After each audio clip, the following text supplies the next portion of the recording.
Hello my Seyorias Knights, welcome back to another video where today we're going to be talking about My Hero Academia and what it means to be the best, because My Hero Academia is the best. And it is very special to me because it is my very first introduction into the world of anime. It is my gateway anime. And so whatever anyone says, no matter what criticism is thrown its way, I will be its shield. I will be the first person to stand up and defend My Hero Academia because it is a show that it still has a lot of sentimental value for me. And recently, Horikoshi just finished My Hero Academia in the manga, and I feel like it's very appropriate to start talking about this show because this is sort of just a big milestone to have My Hero Academia come to its definitive conclusion. And I won't get into spoilers here. I will be talking about the manga spoilers at the very end of the video, so you don't have to worry about it. I'm just going to be talking about mostly what happened in the anime and sort of my emotional attachment and why I think a lot of people need to recontextualize their feelings towards My Hero Academia, because I think a lot of difficult opinions have been formed over the years based on My Hero's quality, specifically with its adaptation, and I don't feel like it's justified. So without further ado, let's get straight into the video. And the first thing I want to talk about is why I think My Hero Academia is so effective with its hook. And what the core of the series is surrounded on is Midoriya and his personal character. And I'm not even talking about Deku, the hero he becomes later on. I am specifically talking about who he is as a person at the start of the show. And we learn three very important key elements to what makes him such an important character for the show. The first thing is he is quirkless. It is a very tragic scenario, especially when you are in a world where pretty much everyone has a superpower of some kind, and you are born in that very small minority of people who are born without powers. This basically disadvantage is what fundamentally shapes the way that he thinks, that he still works around the fact that, you know, I may not be able to have a quirk of my own, but I'm still going to try and achieve bigger than life goals. This sort of optimism, I think, is very prevalent in anime, but just having that be one of your fundamentals to start is very good and very sets the tone for the show. The second thing is he is a good person. Despite, you know, being in such a, you know, desperate state of having no quirk, Deku or Midoriya still focuses on trying to help as many people as possible. His goals of becoming a hero are inspired directly from All Might. And his goal is just wanting to be a hero that everyone can look up to and save as many people as possible. Some very wholesome aspirations. And that ties into the third thing, and that is he will never give up. He will always try and find a way forward. And I think that's what is very integral to his character, especially in the show early on, is even when being faced with the impossible, he still stands to fight, despite the odds being stacked against him, despite him not knowing whether this is the correct path forward. He's going to do whatever is in his best judgment. And with these three core fundamentals, this outlines basically the start of the show. In the first season, you get the introduction of the examination arc, where he has to first qualify and get into the school, UA. And once he gets into UA, then he's able to, of course, meet all these classmates with superpowers, and that's how the show starts. But the journey to get there was definitely hard. He had to work for it, and there were many times when he could have given up because All Might needed to test him whether he was worthy of inheriting his power. And of course, Midoriya, it's easy to say, oh, Midoriya just got one for all. I keep getting them backwards. One for all, and once he gets one for all, then he's able to, you know, become this great hero because he has one of the strongest powers in all of history. Well, that's not necessarily the case, because especially if you remember in early seasons, he still needs to get used to this power. He still needs to earn this power and show All Might that he is someone worthy of receiving this power, and that he will be responsible with this great power. And this apparently is very prevalent in, the training arc. He has to pull a fridge with All Might sitting on it. He has to clear this entire beach. He has to get physically fit. And yeah, you could say, yeah, it's for the sake of him being able to maintain One for All. But I think it's more deeper than that. I think it's also just showcasing his commitment and proving that he isn't just being handed something. He had to work for it. And despite, even in later seasons, in season 2, which I think is My Hero Academia at its very, very best, you get this tournament arc. And throughout this tournament arc, you see him trying to be resourceful with the very limited use of One for All. And the fact that he's not able to use it to its full capability, he has to use percentages of his quirk, which is crazy, despite everyone else using 100% of their quirks. You see him struggle time and time again, and his fight with Todoroki, he struggles till the very end, even damaging his own body to get to that, shocking everyone in the audience. And he still loses.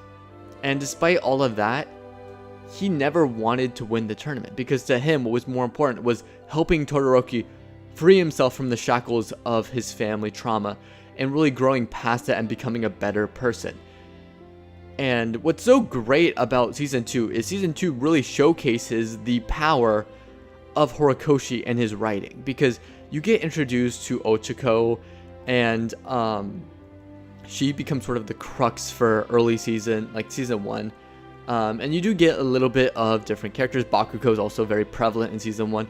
But Season 2 really goes into exploring more characters. Like, you get Ida and everything with Stain and his brother and Todoroki and his family situation.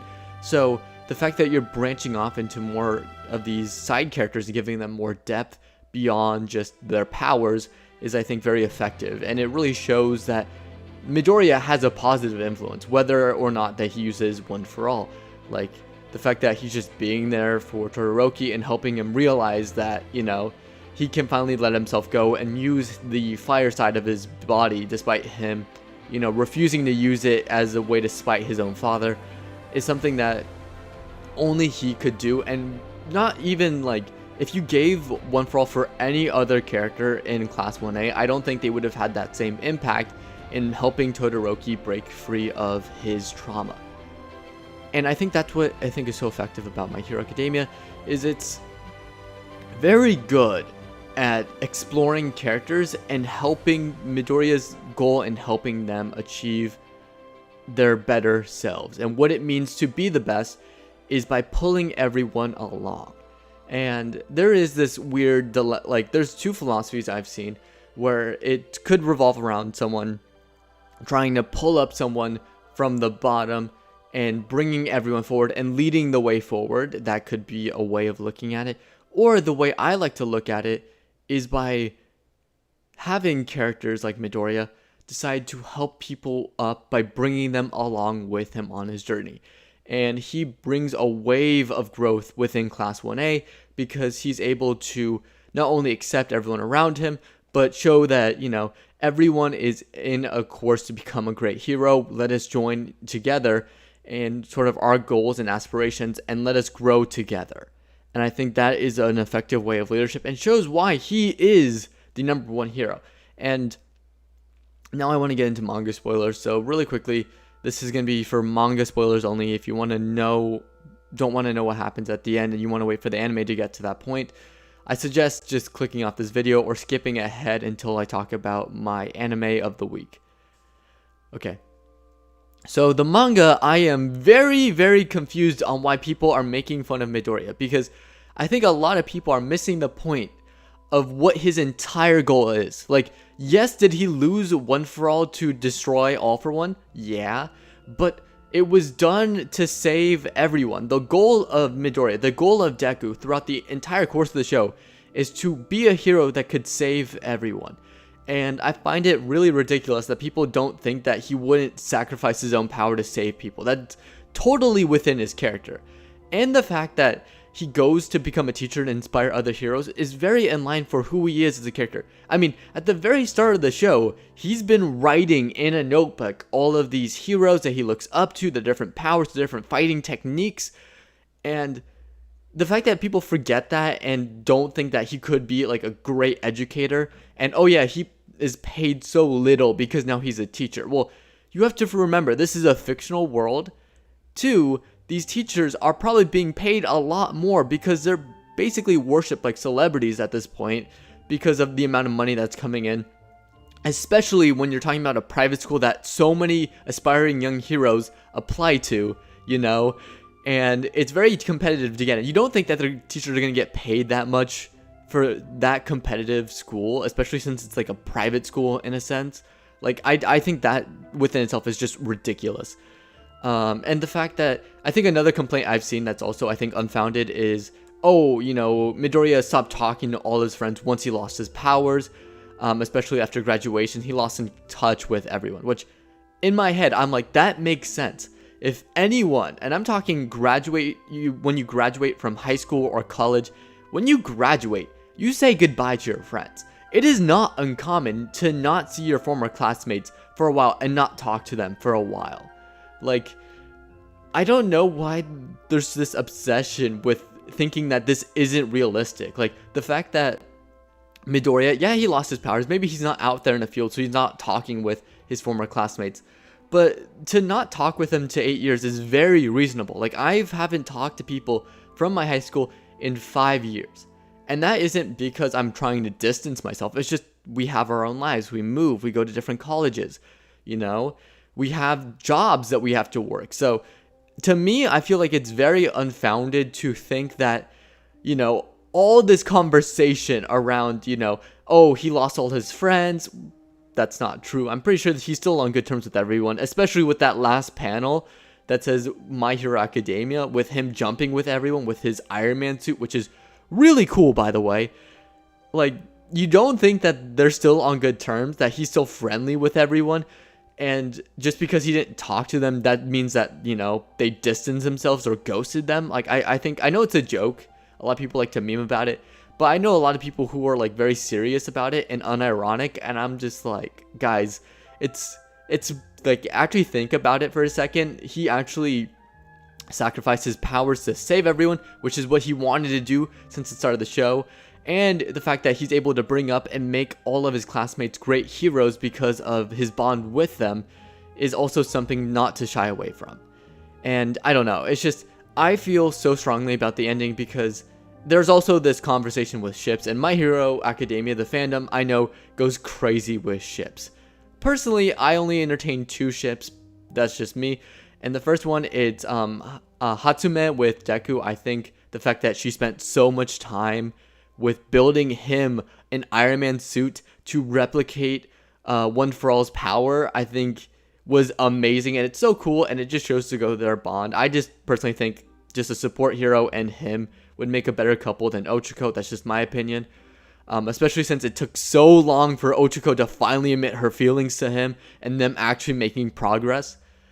That's just me personally. And the second one, of course, is of course, our professors. We love them. I ship them together because, you know, you have that contrast between the depressive state, you know, versus the happy, bubbly, wants to make everyone laugh. I don't know, just something very wholesome about that.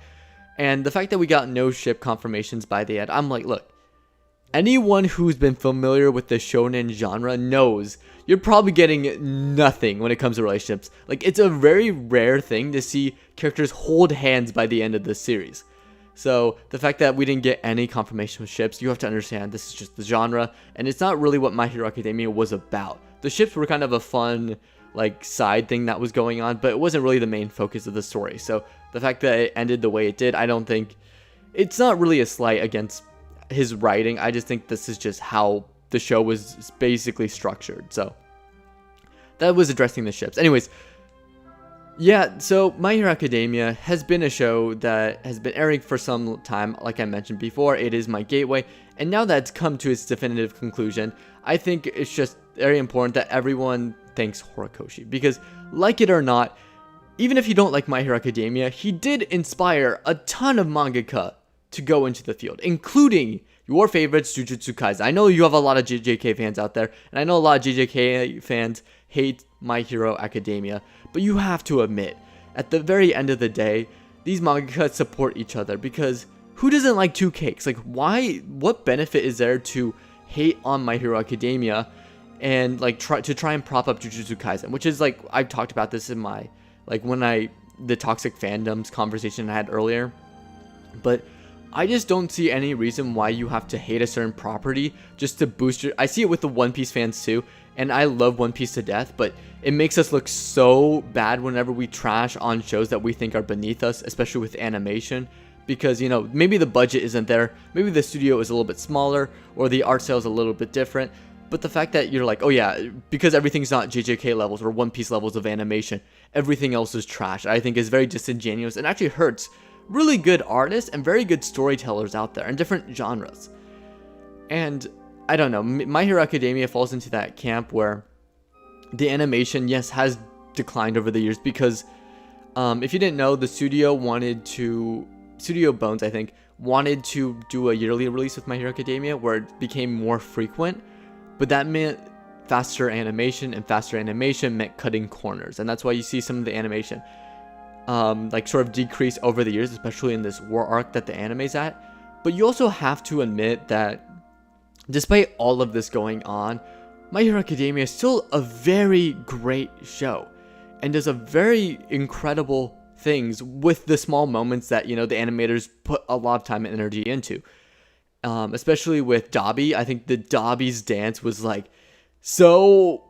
Like, not many people were talking about how incredible it was outside of the My Hero Academia fans, because everyone was talking about the pitfalls of the war arc in general, while I like to focus on more of the things that they do right. I think that's very important to also note. So, yeah, My Hero Academia, great show. I think it is very revolutionary, and it is the best for a plethora of reasons, especially with it being revolutionary into introducing so many fans into the anime sphere and setting a tone for what shonen could be in the future. And there are countless shows that wouldn't be here if it wasn't for My Hero Academia. And my channel wouldn't be here if it wasn't for My Hero Academia. So I want to say, before we wrap this up, thank you, Horikoshi. Thank you for creating a wonderful world. Thank you for creating this amazing story. And thank you for showing us the power of the manga industry. Because if it wasn't for your work, we wouldn't be here. And I think it's very easy to clown on My Hero Academia, especially now. But I feel like all the emotions, all the feelings, all the people that have been helped from this show, especially all those cosplayers, everyone who's very passionate about anime now, it has to do in part to him. And I feel like we need to give him more praise. And yes, the fan base can be weird at times. Yes, there are weirdos, especially because this is a mainstream fan base. I still want to say thank you, because I wouldn't be here if it wasn't for you. And I speak to all the fans out there who are basically all the normal fans too. It's mostly normal fans out there, but you know, the crazy ones get, you know, the spotlight shown on them. But for all the fans out there that really don't speak up as much or are basically ignored, I want to thank you for what you have done and what you were able to accomplish for all of us. Now, before we go, here are the Seiyo picks of the week. Blood Blockade Battlefront is a show I want to talk about because, one, it goes under people's radar. It has such an iconic ending, but like a lot of people forget what show it's from. And yes, the story is a little bit more complicated than the My Hero Academias of shonen, but I highly recommend giving your time to Blood Blockade Battlefront because animation is amazing, the characters are endearing, and it has lots of twists and turns, and it's very emotional and very intelligent at times, where you have to really pay attention to what's going on among this insane action. Among this insane action going on. So Blood Blockade Battlefront, definitely check this one out. Put it on your list. It is worth your time 100%. Blood Lad is another fun one too. It also gives me very My Hero Academia vibes with its animation, where it's very simplistic, very iconic looks. I don't know, it's just a good time all around. It's about this vampire who lives in the demon world who comes across this human girl who has died and become a ghost. And his goal is to help bring her back to the human world, and as a result, he also gets to see the human world, so it's sort of like, oh, I help you, you help me sort of situation. And I don't know, I think the humor is funny, animation is very pretty to look at, it's very easy on the eyes, I really like it, and the opening is also very iconic too. So if you want this show that is very fun, very wholesome, and very Halloween themed, horror themed, but in a very positive way where it's very lighthearted, definitely check this one out, because I think a lot of people will end up liking Blood Lad. And last but not least, we have to talk about Soul Eater.